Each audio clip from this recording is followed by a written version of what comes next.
Class 9 की mathematics आप देख सकते हो, क्लास 9 की मैथमेटिक्स गणिता मंजरी, ठीक है, का चैप्टर 8 न्यू बुक का एक्सरसाइज सेट 8.2 का क्वेश्चन नंबर 3 हम आज की वीडियो में प्यारे बच्चों सोल्व करने वाले हैं।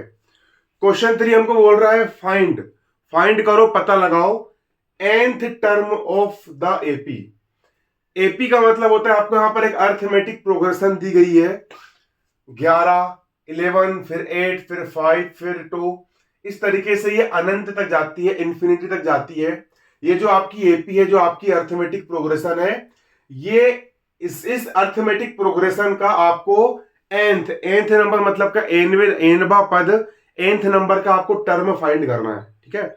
अब टर्म फाइंड करने के साथ साथ आपको यहां पर एक काम और क्या करना है, देखोगे राइट का मतलब होता है आपको राइट करना है, लिखना है। क्या लिखना है?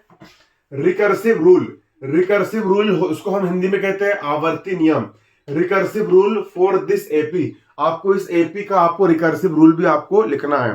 तो कॉपी निकाल करके बैठ जाइए, क्योंकि हम यहाँ पर बारीकी से एक चीज यहाँ पर हम समझने वाले हैं। तो प्यारे बच्चों, सबसे पहले यहाँ पर हम डालेंगे सॉल्यूशन।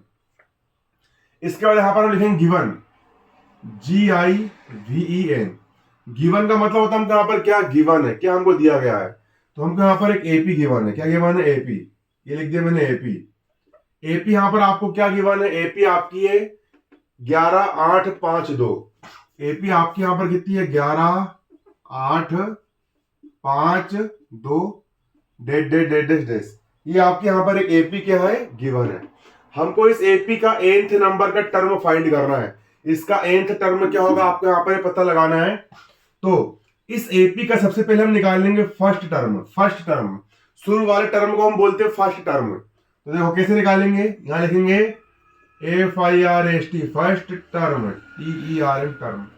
फर्स्ट टर्म को हम ए से शो करते हैं, फर्स्ट टर्म। और इसका फर्स्ट मतलब पहले टर्म में यहां पर क्या है? 11 है। तो इसका फर्स्ट टर्म ए हो जाएगा आपको कितना? 11 हो गया। अगला हम निकाल लेंगे common difference, COMMON, common difference, DIFFERENC। Common difference कैसे निकालते प्यारे बच्चों? तो कॉमन डिफरेंस को हम दर्शाते हैं डी से, कॉमन डिफरेंस को हम डी से शो करते हैं। और कॉमन डिफरेंस निकालना बहुत आसान होता है। कॉमन डिफरेंस निकालना क्या होता है प्यारे बच्चों? बहुत ज्यादा आसान होता है, कुछ नहीं करना है। ये हो गया इसका फर्स्ट टर्म, ये हो गया इसका सेकेंड टर्म। कुछ नहीं करना है, सेकेंड टर्म में से आपको फर्स्ट टर्म माइनस कर देना है, तो आपको कॉमन डिफरेंस निकल जाएगा। मतलब कि दूसरे नंबर के पद में से पहले नंबर के पद को माइनस कर देंगे, तो आपका यहाँ पर कॉमन डिफरेंस डी का मान यहाँ पर आपका निकल करके आ जाएगा। देखो सेकंड टर्म आपका क्या है? सेकंड टर्म हो गया आपका यहाँ पर 8 में माइनस कर देना है आपको फर्स्ट टर्म हो गया आपका 11, तो आपको कॉमन डिफरेंस डी निकल जाएगा। चलो करो माइनस, 8 माइनस 11, 11 में से 8 गया, कितना बचेगा? 3 बचेगा 3। अब 8 बड़ा है कि 11 बड़ा है? 11 बड़ा है, बड़ी संख्या के सामने माइनस लगा है, तो उसके सामने भी आपको यहाँ पर क्या लग जाएगा? माइनस लग जाएगा।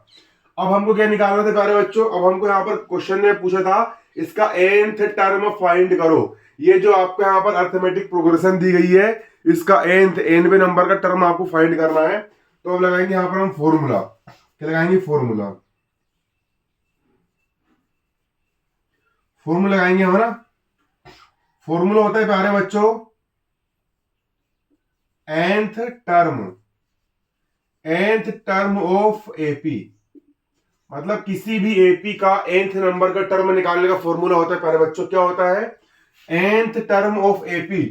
किसी भी एपी का, किसी भी समांतर श्रेणी का nवा पद nth टर्म निकालने का फॉर्मूला होता है TN इक्वल होता है देखो TN का मतलब क्या है? T मतलब nth नंबर का, T यानी term, T for term, N यानी nवे नंबर का टर्म, TN। nवे नंबर का टर्म निकालने का फॉर्मूला होता है TN equal A plus bracket में n माइनस 1 इंटू डी। चलो टी का हो गया आपका यहाँ पर क्या? टी। एन का हो गया आपका n इक्वल, ए की वैल्यू क्या है? ए यहाँ पर कितना है हमारा? तो प्यारे बच्चों ए यहाँ पर आपका 11 है। ए आपको जाएगा यहाँ पर कितना? 11 प्लस का हो गया प्लस n माइनस 1 का हो गया n माइनस 1। डी यहाँ पर कितना है हमने निकाले? डी यहाँ पर आपका -3 है। तो बच्चों यहाँ पर डी हो गया आपका कितना, माइनस का हो गया आपका यहाँ पर ये 3। टीएन का जाएगा आपका यहाँ पर टीएन इक्वल 11 का हो गया 11 प्लस का प्लस, इसका मल्टीप्लाई इससे भी होगा, इसका मल्टीप्लाई इससे भी होगा, तो माइनस प्लस का हो गया माइनस 3 इंटू एन का जाएगा आपका 3n। अब इसका इससे भी होगा तो माइनस माइनस माइनस, इसका मल्टीप्लाई इससे कर दिए हो गया, अब इसका मल्टीप्लाई इससे भी होगा। तो सबसे पहले यहाँ पर चिन्हों का मल्टीप्लाई होगा, तो minus multiply minus, minus multiply minus हो जाएगा आपका प्लस, 3 मल्टीप्लाई 1, 3 1 सा हो गया आपका 3, टीएन का हो गया आपका टीएन बराबर 11, देखो 11 प्लस 3, 11 प्लस 3 11 और 3 हो जाएगा आपका 11, 12 13 14, ये हो गया आपका 14, माइनस का माइनस 3n का हो गया आपका यहाँ पर ये 3n। ये हो गया प्यारे बच्चों आपका आंसर, इसका nth नंबर का टर्म हो गया आपका ये, है ना। तो यहाँ लिख देंगे हम आंसर, एक आंसर और निकलेगा, आंसर जाएगा आपका nth टर्म ऑफ एपी, मतलब एपी का nth टर्म हमारा क्या आ गया, ये आ गया हमारा 14 माइनस 3n। ये हो गया आपका आंसर, ये हो गया आपका क्या आंसर। अब इसी के साथ साथ इसने हमको एक चीज और निकालने के लिए बोला था प्यारे बच्चों कि आपको इसका रिकर्सिव रूल भी लिखना है। तो रिकर्सिव रूल बनाना बहुत आसान होता है, हम बना लेंगे।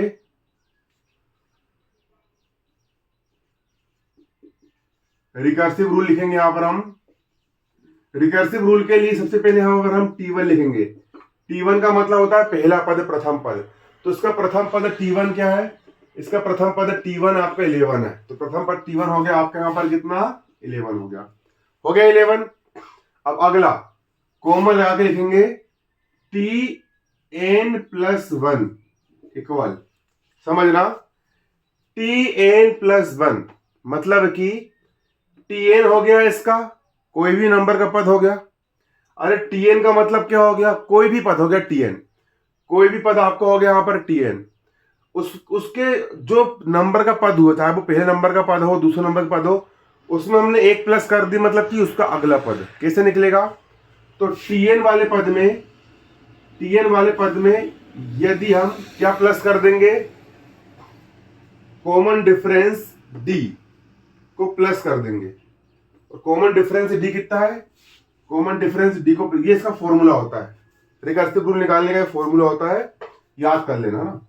अब T का हो गया T, n प्लस 1 का हो गया n प्लस 1, इक्वल का हो गया इक्वल, Tn का हो गया आपका Tn, प्लस का हो गया प्लस, D यहाँ पर कितना है प्यारे बच्चों, D की वैल्यू यहाँ पर आपकी -3 है -3, तो D की वैल्यू रख देंगे यहाँ पर हम कितनी -3। अब T का हो गया T, n प्लस 1 का हो गया n प्लस 1, इक्वल का हो गया इक्वल, Tn का हो गया आपका Tn, प्लस माइनस का हो गया -3 का हो गया आपका 3। ये हो गया आपका रिकर्सिव रूल, ये हो गया आपके प्यारे बच्चों आंसर। मतलब कि इसके किसी भी पद में अगर हम -3 को ऐड कर देंगे तो प्यारे बच्चों हमको यहाँ पर अगला पद निकल जाएगा, ये हो गया इसका आंसर। आप ये फॉर्मूला याद कर लेना, रिकर्सिव रूल के लिए पहला पद लिखना है, फिर Tn प्लस 1, ये सूत्र होता है, इसमें आपको सिर्फ D की वैल्यू रखना है, आपका आंसर निकल करके आ जाएगा। तो कैसा लगा प्यारे बच्चों आपको यार सवाल, कमेंट करके बताइए।